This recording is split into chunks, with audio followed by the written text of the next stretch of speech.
So we'll just start with the injury team news. How's the squad looking for the weekend? Well, Charles done with a blow with Charles. We had him re-scanned and looked at, and he's going to be out 8 weeks with a tendon injury, which is a big blow to us. Obviously, with losing defenders for numerous reasons, we're down to the bare bones in terms of centre halves. Really struggling with centre halves, but and obviously Jaden's still not available. And we've lost obviously the other two players as well. So the defensive positions are a concern for us at the moment. But other than that, injury wise, people are coming back to fitness in the forward areas and midfield areas. Keelan Boyd-Muntz hasn't trained all week with a slight strain that he done on Monday in training, just right at the start of it. So we'll assess him today. That'll be his first day that he trains. In terms of the players that are missing for various different reasons, do you feel that you will be light in general until at least January, or with players coming back, do you think you'll be okay? We'll be light in the defensive areas, yeah. We're scoring the free transfer market, obviously, but there's not a lot of availability in terms of the positions that we need. As a matter of fact, there's almost zero availability. So we will be very light in defensive numbers between now and Christmas. But we've got people that can play in various positions. Tans can play in one, Elvis can play in one. Elvis has done that at international level as well. Mark O'Hara's played centre half before for me at Motherwell. Oshin's played centre half a lot of games there as well. Mm-hmm. So we've got people that can be moved. Not ideal, of course, but we'll be okay. We've got what's available and fit right now is a very strong squad. What does the win do for you heading into the international break? Yeah, just it cements an okay start to the season. Expectations have risen here, and that's absolute credit to the players.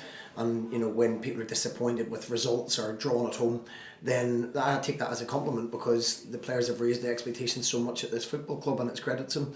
But small fine margins. We've missed 2 penalties. We scored a penalty on Saturday. We're 5 points behind where we were last year. We'd be 2 points behind. We scored a penalty against Motherwell and be a minimum of 1 point behind, and maybe more if we went on to win the game. So everyone will have scenarios like that and small examples of that, but they're 2 very fixed things we're very much in control of, and it shows that things aren't that bad. We're sitting joint 6th, and an opportunity to go and cement our place in the top 6 coming into the 3rd international break, which, considering everything that's happened and injuries and decisions and all the things that's going on at the football club, I think would be fantastic. As a manager, Stephen, how would you describe this period for you personally? How's it been in terms of juggling everything that you've had to juggle with? It's probably been the most difficult period of my management career, I have to say. It's things that they don't teach you on the pro licence, I have to be honest with you. I think they need to rewrite the book on how to teach managers. But you learn, you cope with it, you deal with it. The way I look at it is I deal with the people that I can deal with and I'm in control of. We've got a fantastic bunch of boys here that are fighting and scrapping for each other. And I say, we have been unfortunate. You can't have all that bad luck throughout the season. You have it in small periods, and we've had that. And it's up to us not to feel sorry for ourselves. That's the last thing that'll happen here. The spirits are good. Training's good. You can see it when you walk in here. It's a very welcoming place. And it's up to us just to forget any outside noise and show people how good a squad we are, and concentrate on everybody that's available and fit and ready to kick us on until Christmas. Does it show you the character you have in this squad? When you mentioned players having to fit just to get by at the moment, but almost obviously willing to do so, does that show you the character, the camaraderie and the sort of guys you have in that dressing room? Yeah, I have no doubt people will play wherever they're put. Elvis has played there at international level inside one. He's played left wing back as well. Mark's played for me as well. They're good boys that want to play. Everyone wants to be in the team. So if there's an opportunity to be in the team, they'll play anywhere. They'll play in goal if they needed to. So it's that's never in question. I think that's within every football club. I don't think we're any different. Players want to play. On the whole, we've got a real good bunch of boys who are, as I say, fighting and scrapping to get back into a good position. And Saturday's a big game for us that we believe we can get points from. Steve, you fostered a really strong dressing room in the time you've been here, the kind of atmosphere, the camaraderie, as you mentioned.